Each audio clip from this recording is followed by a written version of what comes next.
So that's the first thing that you need to understand about social media, is that it's a powerful tool that you can use in your business. So my job here today is to say, Peter's the technical guy. He's the kind of person who comes into your business and sorts out all the technical stuff. He tells you, put this button in place, do this, do that. You then go about the process of actually doing it. Now the trick with social media is you've got to trust your staff. Because social media, as Peter said, is not an exercise that you just dip your toe in the pool. Social media is an exercise where you jump in the pool and you immerse yourself and everybody in your company in this process. It's about becoming part of the conversation. Can you imagine the power if your competitor is not listening to what's going on social media and they've done something bad that the client hasn't liked, and they're not listening to that, so they're not responding, but you are. You are listening to the conversation, and you see what everybody's saying on the social media networks about your competitor and about how bad their service or how bad their product was. You join that conversation, and you now start offering solutions. Well, guess whose solutions you're offering? Yours. Your products. Where are those people going to start to come looking at your stuff? So you need to be listening. That's the first thing you need to do, because the most important thing about any marketing, social media strategy is you need to listen twice as much as you speak. So it's not about that iceberg picture that Peter showed to you earlier, where it's all about spreading your message. Because you spread your message, all people have got to do when you're standing and screaming your message on social media is they just click one button and you're gone. So you want to be part of the conversation. You want to be talking to those people that are creating the conversations. You want to be contributing to the right conversations. Because the secret to being successful in social media is not having a great message. That's part of it. It's having a great message that the right people want to hear in the right place. So that's one of the biggest things that you need to go and do, is you need that listening room. You need to go and you need to find forums where you can actually start to listen to the conversation that's going on. Hear what the market's saying. It's not all going to be good stuff. Some of it's going to be criticizing your type of product, your type of industry.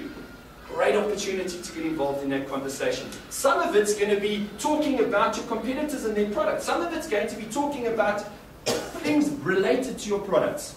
So you need to open up and you need to start questioning and saying, where, or rather what, are the questions that I should be asking? What should I be listening for? When you start listening for the right answers, and you start finding the right forums, and you start talking, you start spreading your message in those correct forums, amazing things start to happen. People from Iran. Why did the guy from Iran find me? Because I'm in the right places. I'm talking to people that are looking for people that do what I do. I'm in those forums. So people there are starting to look for me. If I was talking, if I had spread that video in the wrong place, nobody would have found it.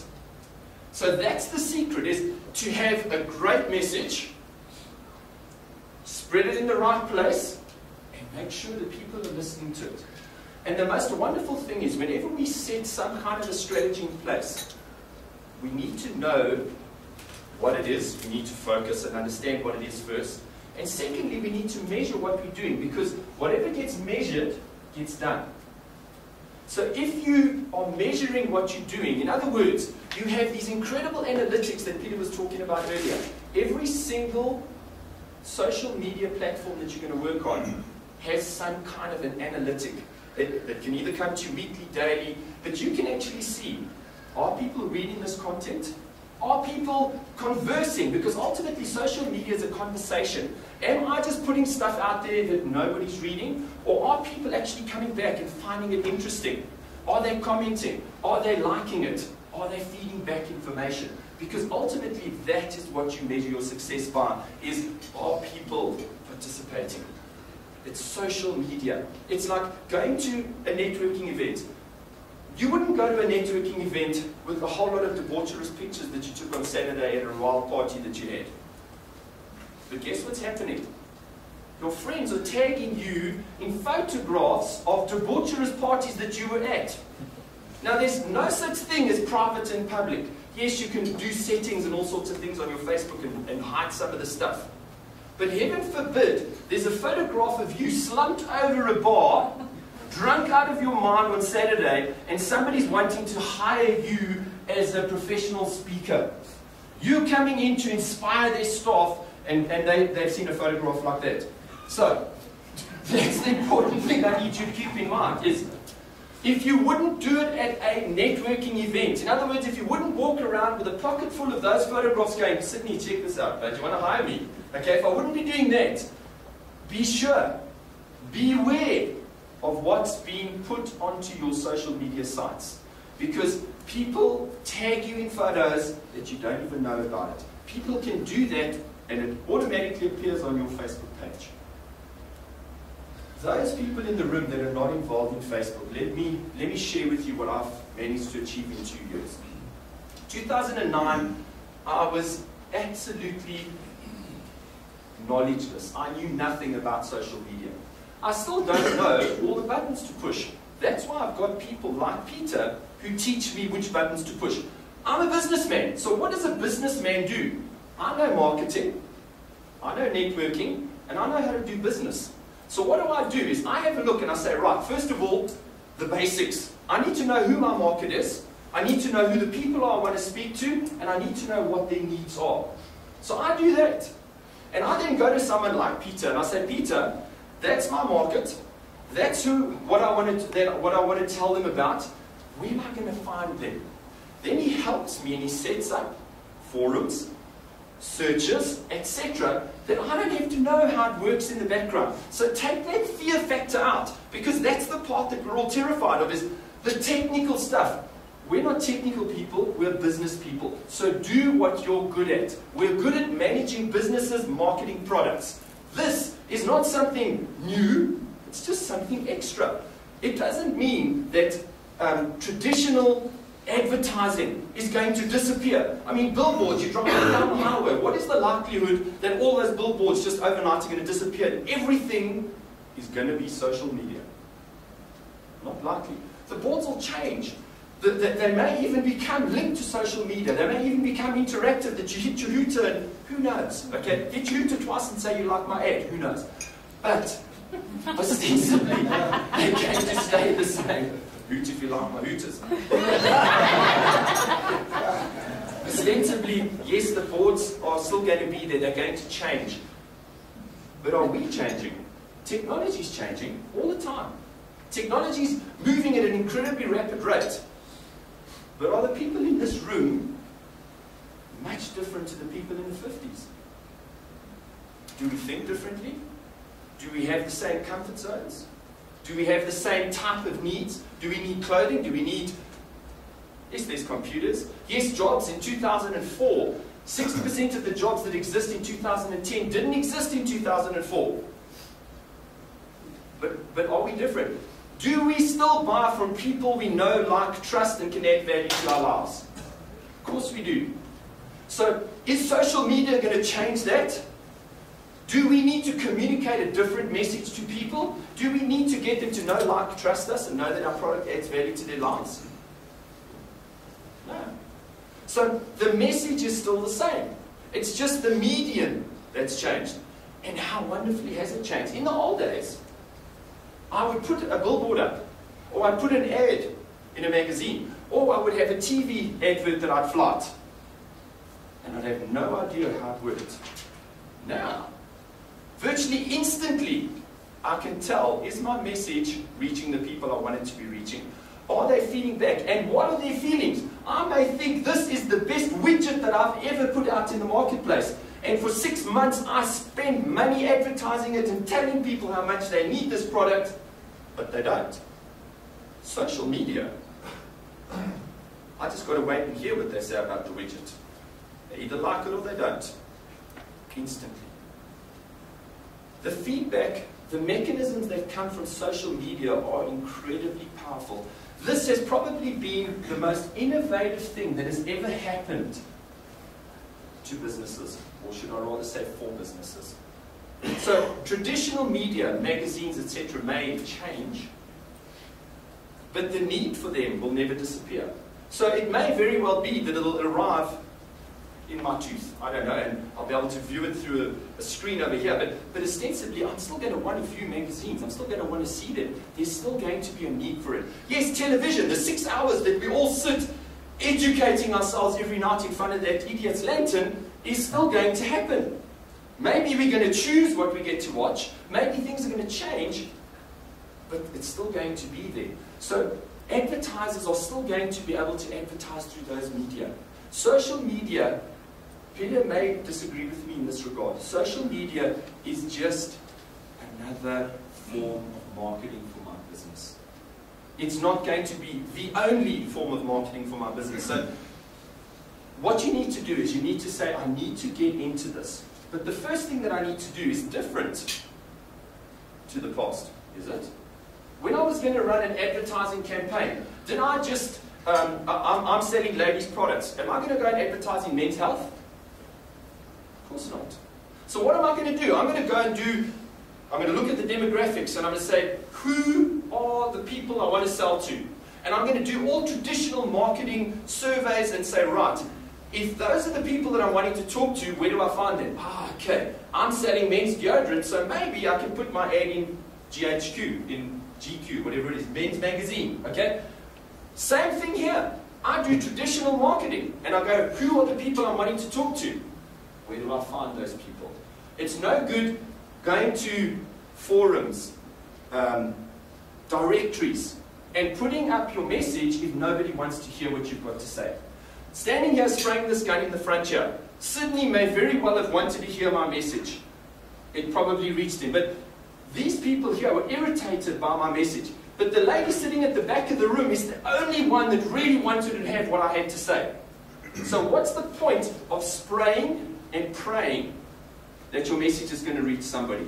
It didn't work with traditional marketing.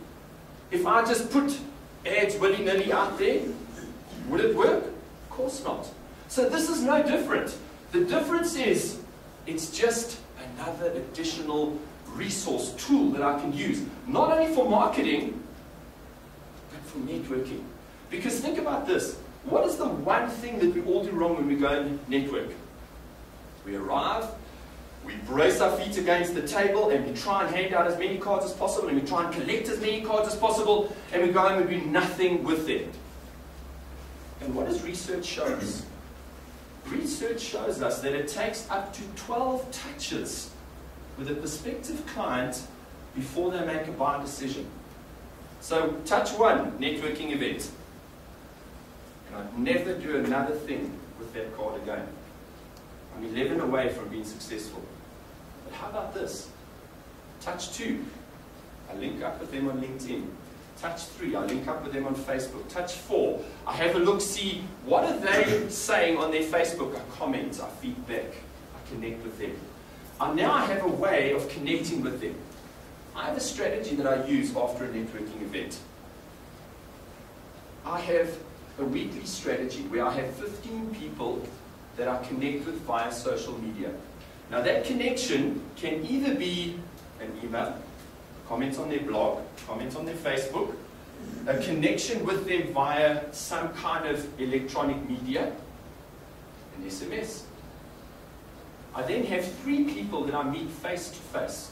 So out of those connections and communications that I'm doing on a weekly basis, 15 of them, I'm connecting directly with 3 people. So that we sit face to face and we talk. Those are people that I've identified, that I've moved down the stratosphere of, we've had our 10, 8, 7 touches. We're now getting to a point where there's a real opportunity for us to now do business. We sit opposite each other in real time and we talk to each other. Because what do you do in business? You do business with people you know, like, trust, and can add value to your business. Oprah Winfrey, Donald Trump, Richard Branson. Do you know how many people have made the most difference in their lives? Not 10,000, between 12 and 24 maximum. The Dunbar 150 theory says that we can have a maximum of 150 connections in our life and have meaningful connection with those people.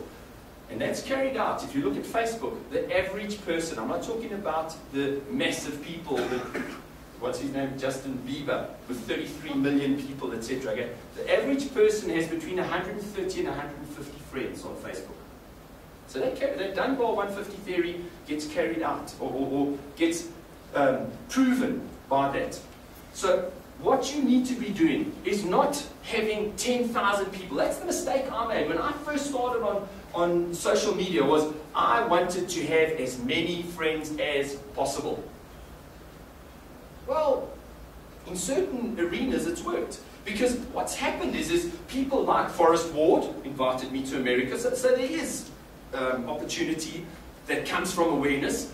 I've just been invited to go to Iran as a result of this. So there is a part of my business. But if I had to rely on that, I would be starving. I went to America last year in October, and I'm going in November this year. Is that the only strategy that I can have in my business? It's got to be part of my strategy. But how do I do business on a day-to-day basis, on an ongoing basis? On an ongoing basis, it's about connection. It's about traditional marketing strategies where I identify who's my target market, but not only who's my target market, but I break it back and I say, who are my target clients? And within those target client businesses, corporations, who are my target people that I want to be talking to? Now, in the old days, how would I, well, what was that book? The Braby Guide. Okay? I would have to go to the Braby Guide, and I'd have to go into that Braby Guide, which was probably 3 years out of date, and try to find somebody. Now, real time, I can go onto the computer and I can Google search that person. I can see what activity they've been up to recently on the internet, what articles, blogs, etc. they've posted. I can have a look at their Facebook, I can have a look at their LinkedIn, I can go and have a look at their tweets, and I can get a very clear picture of what they're doing. A couple of weeks ago, I had an opportunity to bid for some business. And the guy that contacted me, I went and researched him, and I had a look at exactly what he was doing. And the first thing that came up, it didn't take me a long time, the first thing that came up was his pictures on Facebook. And there was Quibus, standing with his elbow, leaning on his GS 1200 motorcycle in Cape Town on a bike trip. I'm a biker. I have a GS 1200. So what did I do? Got on my motorbike, drove through to the interview, not dressed up in a suit, in my bike gear. Arrived, revved the bike a little bit outside the window. Quibus had a look out the window, walked inside. Are you the guy on the GS 1200? Of course I was. Shook his head. He didn't ask me one question, can you do the business? We spoke about GS 1200s for 1 hour.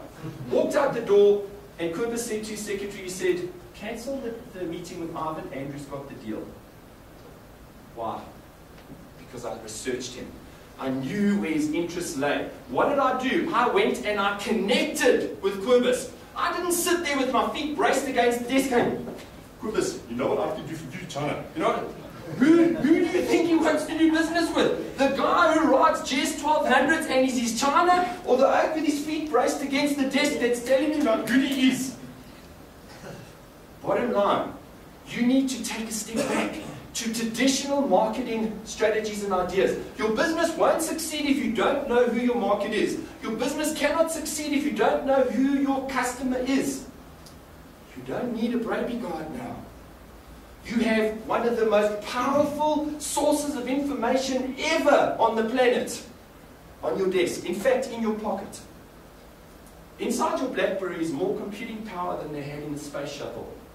You know, the space shuttle that went and there's more computing power in that thing.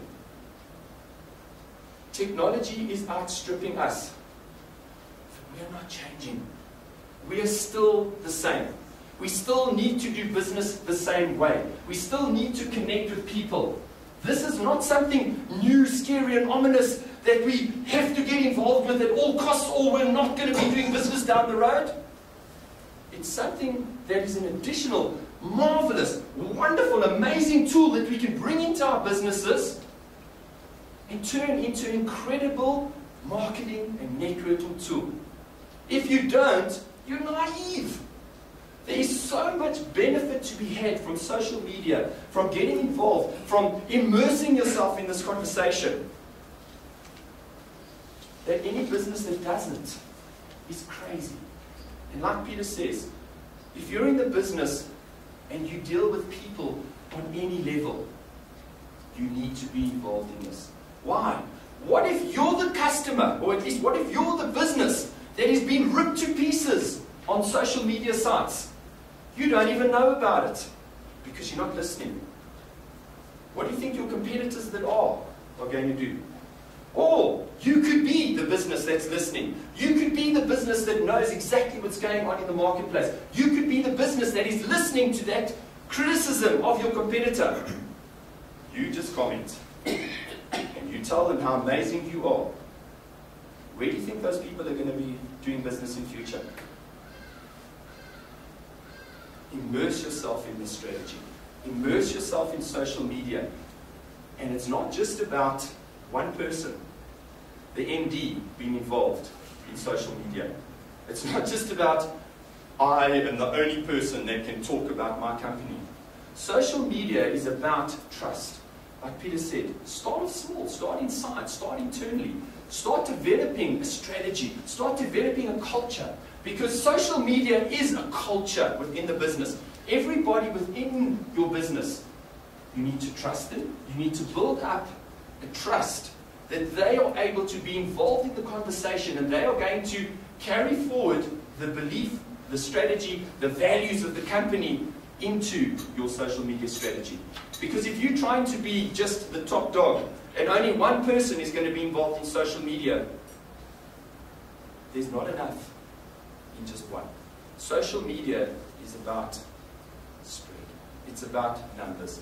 So if you're going to immerse yourself and you're going to get the value and you're going to be able to listen to the conversation that's going on, it needs to be a completely participative group of people that are involved.